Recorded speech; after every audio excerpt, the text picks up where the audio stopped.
CID ವಿಚಾರಣೆಗೆ ಹಾಜರಾಗಿತ್ತು. ಏನಂತ ಹೇಳಿ ನೋಟಿಸ್ ಕೊಟ್ಟಿದ್ರು, ಯಾವ ಪ್ರಕರಣಕ್ಕೆ ನೋಟಿಸ್ ಕೊಟ್ಟಿದ್ರು, ಏನು ವಿಚಾರಣೆ ಆಯಿತು? ಒಂದು ನನ್ನ ಮೇಲೆ ಸುವರ್ಣಸೌಧದ ಪಶ್ಚಿಮ ದ್ವಾರದಲ್ಲಿ ಮತ್ತು ಸುವರ್ಣಸೌಧದ ವಿಧಾನಸಭೆ ಮೊಗಸಾಲೆಯಿಂದ ನಾವು ವಿಧಾನ ಪರಿಷತ್ತಿಗೆ ಬರ್ತಿರೋ ಸಂದರ್ಭದಲ್ಲಿ ನಡೆದ ಹಲ್ಲೆಗೆ ಸಂಬಂಧಪಟ್ಟಂತೆ ಸಭಾಪತಿಗಳಿಗೆ ನಮ್ಮ ಸದಸ್ಯರು ದೂರು ಕೊಟ್ಟಿದ್ದರು. ಆ ಹಿನ್ನೆಲೆಯಲ್ಲಿ ಸಭಾಪತಿಗಳು ತನಿಖೆ ನಡೆಸೋದಕ್ಕೆ ಪೊಲೀಸ್ ಇಲಾಖೆಗೆ ಸೂಚಿಸಿದರು. ಅದರ ಹಿನ್ನೆಲೆಯಲ್ಲಿ ಸ್ಟೇಟ್ಮೆಂಟ್ನ ಕೊಟ್ಟು ಬಂದಿದ್ದೀನಿ. ನಡೆದ ಘಟನೆ ವಿವರಗಳನ್ನೆಲ್ಲವನ್ನು ಕೊಟ್ಟಿದ್ದೀನಿ. ಹಲ್ಲೆ ನಡೆಸೋಕ್ಕೆ ಬಂದವರು ಯಾರು, ಆ ಮಾಹಿತಿ ಸಮೇತ ಅವ್ರು ಏನು ಘೋಷಣೆಗೆ ಹೋಗ್ತಿದ್ರು, ಏನಂತ ಅವ್ಯಾಜ ಶಬ್ದಗಳಿಂದ ನೆನೆಸಿದ್ರು, ಇದೆಲ್ಲವನ್ನು ಕೂಡ ನಾನು ನನ್ನ ಸ್ಟೇಟ್ಮೆಂಟಲ್ಲಿ ದಾಖಲಿಸಿದ್ದೀನಿ. ಸಭಾಪತಿಗೆ ನಡೆದ ವಾಸ್ತವಿಕ ಘಟನೆ ಅಂದರೆ 3 ಗಂಟೆ ಸುಮಾರಿಗೆ ನಾವು ಸುವರ್ಣಸೌಧಕ್ಕೆ ಊಟ ಮುಗಿಸ್ಕೊಂಡು ಬರ್ತಿರೋ ಸಂದರ್ಭದಲ್ಲಿ ಸುವರ್ಣಸೌಧದ ಪಶ್ಚಿಮ ದ್ವಾರದ ಪೋರ್ಟಿಕೋ ಬಳಿ ಮೊದಲನೇ ಬಾರಿಗೆ ನನ್ನ ಮೇಲೆ ಹಲ್ಲೆ ನಡೆಸಿದರು. ಮತ್ತು 4:15ಗೆ ಸುವರ್ಣಸೌಧದ ಒಳಗೆ ವಿಧಾನಸಭೆ ಹೋಗಿ ಅಲ್ಲಿ ವಿಧಾನಸಭೆ ಮೊಗಸಾಲೆಯಲ್ಲಿ ಅಶೋಕ್ ಅವ್ರ ಜೊತೆಯಲ್ಲಿ ಮಾತಾಡ್ಕೊಂಡು ವಿಧಾನ ಪರಿಷತ್ತಿಗೆ ವಾಪಸ್ ಬರ್ತಿರೋ ಸಂದರ್ಭದಲ್ಲಿ, ಪರಿಷತ್ ಸಭಾಂಗಣಕ್ಕೆ ವಾಪಸ್ ಬರ್ತಿರೋ ಸಂದರ್ಭದಲ್ಲಿ 2ನೇ ಬಾರಿ ಹಲ್ಲೆ ನಡೆಸಿದರು. ಹಲ್ಲೆ ನಡೆಸಿದವರ ವಿವರಗಳನ್ನು ಎಲ್ಲ ಮಾಹಿತಿಯನ್ನು, ನನಗಿರೋ ಮಾಹಿತಿಯನ್ನು ಕೊಟ್ಟಿದ್ದೀನಿ. ಉಳಿದಿದ್ದೆಲ್ಲ ಮಾಧ್ಯಮದವರು ನೀವು ತೋರಿಸಿದ್ದೀರಿ, CCTVಯಲ್ಲೂ ಲಭ್ಯ ಇದೆ, ಅದನ್ನು ಅವರಿಗೆ ಹೇಳಿದೆ. ನಾವು ಸುಮಾರು ಒಂದು 25-30 ಜನ ಅಂತ ಹೇಳಿದ್ವಿ. ಅವ್ರ ವಿವರಗಳು CCTVಯಲ್ಲಿ ಅವ್ರು ಯಾರು ಏನು ಅನ್ನೋದು ಫುಟೇಜ್ ಲಭ್ಯ ಇದೆ.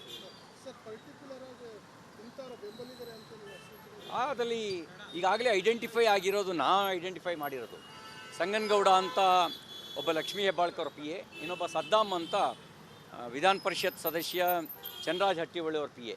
ಇವರಿಬ್ಬರು ಬಗ್ಗೆ ನನಗಿದ್ದ ಮಾಹಿತಿಯನ್ನು ಕೊಟ್ಟಿದ್ದೇನೆ. ಇನ್ನು CCTV ನೋಡಿದ್ರೆ ಗುರುತಿಸಬಲ್ಲೆ ಅಂತಲೂ ನಾನು ಹೇಳಿದ್ದೀನಿ. ಅದೇನು ಹೇಳಿಲ್ಲ, ಯಾವಾಗ ಬರುತ್ತೆ ಕೇಳಿದ್ರೆ ತನಿಖೆಗೆ ಸಹಕರಿಸ್ತೀನಿ ಅಂತ ಹೇಳಿದ್ದೇನೆ. ಯಾವಾಗ ಕರೆದ್ರೂ ಹೋಗ್ತೇನೆ. ಸರ್, ಇದು ಯಾವ ರೀತಿಯಾದಂಥ ಒಂದು ಕೇಸು, ಅದೇ ರೀತಿಯಾಗಿ ಲಕ್ಷ್ಮೀ ಹೆಬ್ಬಾಳ್ಕರ್ ಅವ್ರ ಕಡೆಯಿಂದ ಕೊಟ್ಟಿರುವಂಥದ್ದು ಇನ್ನೊಂದು ಕೇಸ್ ಇದೆ, ಅದನ್ನು ಸಹಿತ ಇದೇ CIDಗೆ ತನಿಖೆ ಮಾಡಲಿಕ್ಕೆ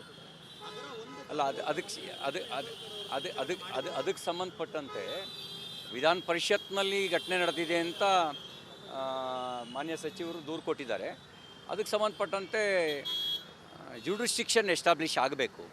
ತನಿಖೆ ವ್ಯಾಪ್ತಿಗೆ ಬರುತ್ತೋ, ಪೊಲೀಸ್ ತನಿಖೆ ವ್ಯಾಪ್ತಿಗೆ ಬರುತ್ತೋ ಇಲ್ವೋ ಅದನ್ನು ಸಭಾಪತಿಗಳು ನಮ್ಮ ಅದರಲ್ಲಿ ವಿಧಾನ ಪರಿಷತ್ನೊಳಗೆ ಪರಮಾಧಿಕಾರ ಇರೋದು ಸಭಾಪತಿಗಳಿಗೆ. ಆ ಸಭಾಪತಿಗಳು ಏನು ಹೇಳ್ತಾರೆ ಅನ್ನೋದ್ರ ಮೇಲೆ ಅವಲಂಬಿತ ಆಗುತ್ತೆ.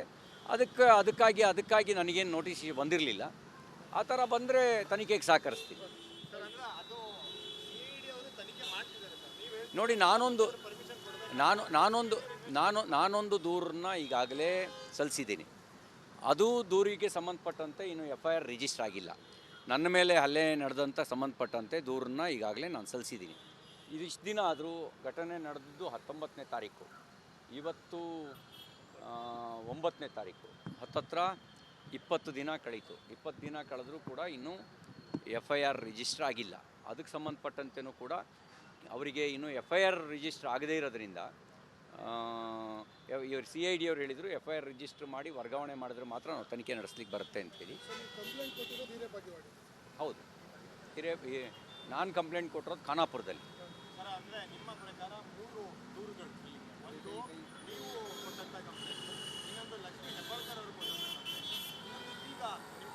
ವಿಧಾನ ಪರಿಷತ್ತಿನ ಸದಸ್ಯರುಗಳು ಕೊಟ್ಟಿರುವಂಥ ದೂರು ಇನ್ನೂ FIR ಆಗಿಲ್ಲ. ನಾನು ಸಮಗ್ರವಾಗಿ ಕೊಟ್ಟಿದ್ದೀನಿ. ಪೊಲೀಸರು ಸುತ್ತರಿಸೋದಕ್ಕೆ ಸಂಬಂಧಪಟ್ಟಂತೆ ಮಾನ್ಯ ಮುಖ್ಯಮಂತ್ರಿಗಳಿಗೆ, ಮಾನ್ಯ ರಾಜ್ಯಪಾಲರಿಗೆ, DGP IG ಅವರಿಗೆ ಅದಕ್ಕೆ ಸಂಬಂಧಪಟ್ಟಂಥ ಮಾಹಿತಿನ ಕೊಟ್ಟಿದ್ದೇನೆ. ಮೊದಲನೇ ಬಾರಿಗೆ CID ವಿಚಾರಣೆಗೆ ಹಾಜರಾಗಿತ್ತು. ಏನಂತ ಹೇಳಿ ನೋಟಿಸ್ ಕೊಟ್ಟಿದ್ರು, ಯಾವ ಪ್ರಕರಣಕ್ಕೆ ನೋಟಿಸ್ ಕೊಟ್ಟಿದ್ರು, ಏನು ವಿಚಾರಣೆ ಆಯಿತು? ಒಂದು ನನ್ನ ಮೇಲೆ ಸುವರ್ಣಸೌಧದ ಪಶ್ಚಿಮ ದ್ವಾರದಲ್ಲಿ ಮತ್ತು ಸುವರ್ಣಸೌಧದ ವಿಧಾನಸಭೆ ಮೊಗಸಾಲೆಯಿಂದ ನಾವು ವಿಧಾನ ಪರಿಷತ್ತಿಗೆ ಬರ್ತಿರೋ ಸಂದರ್ಭದಲ್ಲಿ ನಡೆದ ಹಲ್ಲೆಗೆ ಸಂಬಂಧಪಟ್ಟಂತೆ ಸಭಾಪತಿಗಳಿಗೆ ನಮ್ಮ ಸದಸ್ಯರು ದೂರು ಕೊಟ್ಟಿದ್ದರು. ಆ ಹಿನ್ನೆಲೆಯಲ್ಲಿ ಸಭಾಪತಿಗಳು ತನಿಖೆ ನಡೆಸೋದಕ್ಕೆ ಪೊಲೀಸ್ ಇಲಾಖೆಗೆ ಸೂಚಿಸಿದರು. ಅದರ ಹಿನ್ನೆಲೆಯಲ್ಲಿ ಸ್ಟೇಟ್ಮೆಂಟ್ನ ಕೊಟ್ಟು ಬಂದಿದ್ದೀನಿ. ನಡೆದ ಘಟನೆ ವಿವರಗಳನ್ನೆಲ್ಲವನ್ನು ಕೊಟ್ಟಿದ್ದೀನಿ.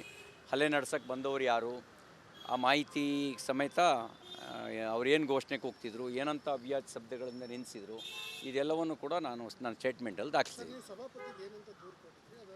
ಸಭಾಪತಿಗೆ ನಡೆದ ವಾಸ್ತವಿಕ ಘಟನೆ ಅಂದರೆ 3 ಗಂಟೆ ಸುಮಾರಿಗೆ ನಾವು ಸುವರ್ಣಸೌಧಕ್ಕೆ ಊಟ ಮುಗಿಸ್ಕೊಂಡು ಬರ್ತಿರೋ ಸಂದರ್ಭದಲ್ಲಿ ಸುವರ್ಣಸೌಧದ ಪಶ್ಚಿಮ ದ್ವಾರದ ಪೋರ್ಟಿಕೋ ಬಳಿ ಮೊದಲನೇ ಬಾರಿಗೆ ನನ್ನ ಮೇಲೆ ಹಲ್ಲೆ ನಡೆಸಿದರು.